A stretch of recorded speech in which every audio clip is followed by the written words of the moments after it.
December way. Legal luminaries are attending this conference by the Rule of Law Forum to discuss issues that affect the judiciary and to dissect ongoing electoral reform proposals. To immerse your lives into. A former president of the Nigerian Bar Association, Mr. Joseph Daudu, is the convener, and the recent amendment to the Electoral Act is the focus of discussion. Specifically, the forum is considering the unworkability of any move to transfer the traditional burden of proof from the petitioner to the respondent, which could be the Independent National Electoral Commission. Where there is a collision between a provision in an act that is not in the Evidence Act, that is not, because the Evidence Act is specifically provided for in the first schedule as being within the powers of the National Assembly.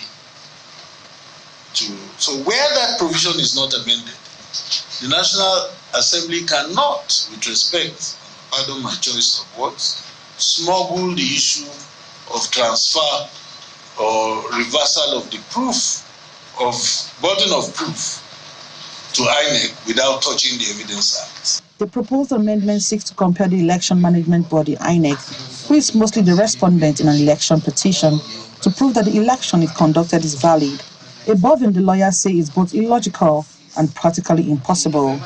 Once INEC is made to discharge the burden of proof of whether an election is marred by corrupt practices or there is non-compliance with the Electoral Act, or that the respondent did not win the election by majority of lawful votes, it means that INEC has aligned itself with the respondent, who was declared as elected to prove or validate his due election return.